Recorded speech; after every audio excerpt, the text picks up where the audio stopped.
Oi pessoal, tudo bem? Sejam todos bem-vindos a mais um vídeo desse canal. O meu nome é Ricardo Moura e eu gostaria de conversar com você hoje sobre avaliação psicológica. Bem, primeiramente, o que é a avaliação? Por que muitos estudantes, inclusive profissionais, terminam a faculdade sem saberem os princípios básicos de uma avaliação? Acredita-se no senso comum e até mesmo dentro da própria faculdade que avaliar e testar são necessariamente a mesma coisa. Essa informação não está correta, contudo vamos seguir um pouco mais adiante. Se nós psicólogos não temos o poder de ler a mente das pessoas e nós muito menos pagamos telepatia na faculdade de psicologia, como nós necessariamente conseguimos compreender a demanda, o problema daquela pessoa para poder ajudá-la futuramente? Ora, avaliar é então um dos métodos mais viáveis que nós temos para poder cumprir essa missão. Mas o que é a avaliação psicológica? Bem, ela é um processo técnico e científico de caráter explicativo que tem necessariamente o dever de trazer maiores dados para que a gente possa compreender a demanda do paciente. Como assim? Ora, pensem comigo. Se a avaliação psicológica é um processo, então esse processo é constituído por passos, correto? Em geral, na literatura, nós temos vários autores que falam de determinados passos que nós podemos seguir. A avaliação, inclusive, é flexível, você pode ter vários passos, mas em geral existem alguns passos básicos que nós cumprimos. Por exemplo, caracterização da demanda, primeiro passo. É como se fosse basicamente uma triagem, uma coleta de dados básicas sobre a caracterização daquele paciente. Por exemplo, quando a gente vai atender um paciente em determinadas situações, o psicólogo pode necessariamente ter um atendimento com ele chamado de triagem ou entrevista inicial. Uma entrevista que acontece mais ou menos em 30 minutos para ele poder compreender mais ou menos ali qual é a demanda daquele paciente e ver se ele vai ter condição e competência necessária para poder então pegar aquele paciente para poder atendê-lo. Bom, então essa caracterização dos dados é basicamente, não é necessariamente isso, mas é basicamente como se fosse nome, idade, onde mora, relação com os pais, etc.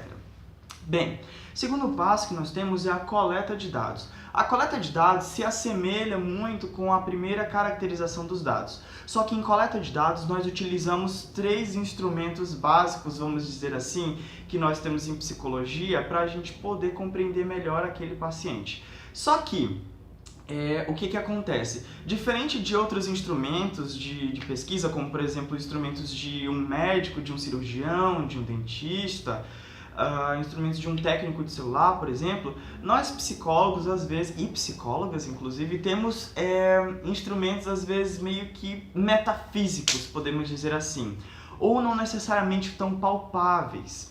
Por exemplo, um dos instrumentos que nós temos é a observação. A observação, ela é um dos métodos que consiste em, de fato, você ver o que a pessoa está trazendo para você. Como ela se veste, como ela se comporta, se tem algum toque, alguma coisa. Eu não vou dizer nem toque, na verdade, mas se ela tem algum movimento repetitivo, etc.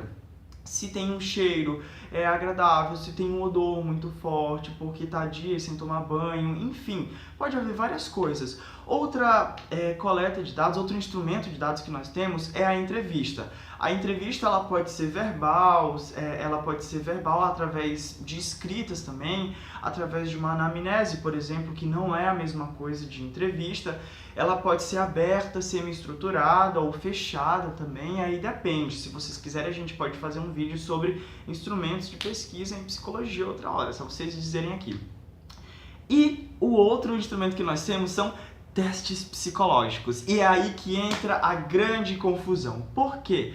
Porque testes psicológicos são, na verdade, instrumentos que vão nos dar uma base para o que aquele paciente ou aquela paciente está passando. Os testes psicológicos eles podem ser divididos em testes psicométricos ou projetivos. E daí existe uma outra diversidade de questões muito rica para a gente conversar sobre isso em um outro momento, talvez. Bem, mas vamos supor aqui que você vai usar um teste psicométrico. Daí, no final, você vai ter um score, um total de pontos que se aproxima de uma determinada característica. dependendo do teste. Por exemplo, se eu vou aplicar um teste para ansiedade e aquele score está dando para ansiedade, então você vai ter uma numeração a partir daí. É mais ou menos como se fosse assim. Só que o que muitas pessoas confundem é achar que o teste ele é preditivo, de caráter pétreo e 100% verdadeiro. Não é assim, na verdade. O teste ele é um instrumento de acompanhamento que serve para complementar a sua avaliação psicológica, para você olhar, ver, entrevistar o paciente, se necessário for aplicar um teste, você aplica.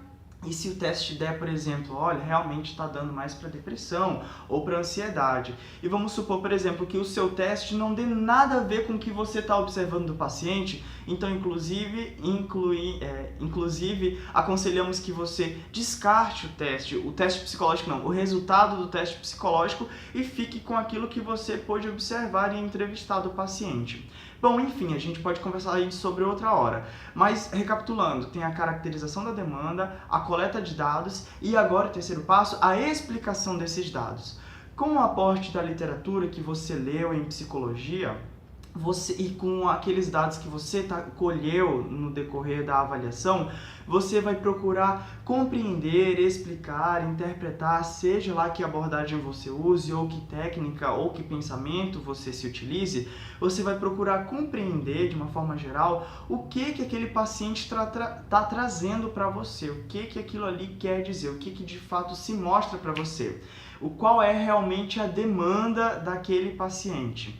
E você vai fazer isso a partir das experiências que você tem, a partir dos dados que você coletou e a partir da literatura indicada também para se ler, tudo bem?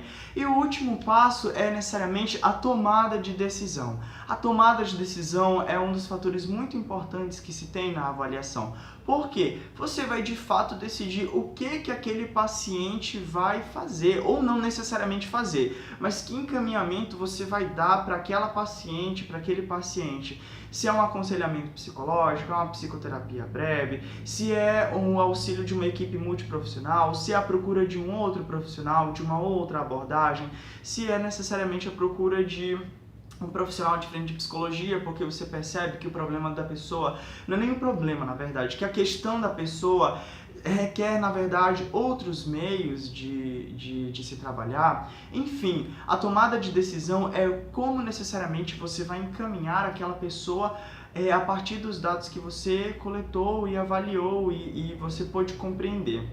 Então, basicamente é isso, gente. É claro que não é somente isso que nós falamos sobre avaliação psicológica. Na verdade, a avaliação ela é um mundo muito mais do que somente isso que eu expliquei. É simplesmente para dar um up para vocês ou para dar um estalo para vocês sobre o que é a avaliação, tá? Então, é basicamente isso. Um processo de caráter técnico e científico explicativo que possui alguns passos, como, por exemplo, caracterização da demanda, coleta de dados, explicação desses dados e a tomada de decisão. Tudo bem? Outros assuntos sobre avaliação psicológica e psicologia a gente pode estar discutindo por aqui. É importante lembrar que esse vídeo não te exime em momento algum de ler os textos indicados, de comparecer às aulas e muito menos de estudar e se aprofundar nisso tudo. Eu vou procurar deixar para vocês alguns PDFs aqui embaixo que falam sobre avaliação psicológica que eu considero muito bons, muito bom mesmo. Dúvidas, sugestões de vídeos, coloquem aqui embaixo, tudo bem? E a gente se vê no próximo vídeo. Até mais, tchau, tchau!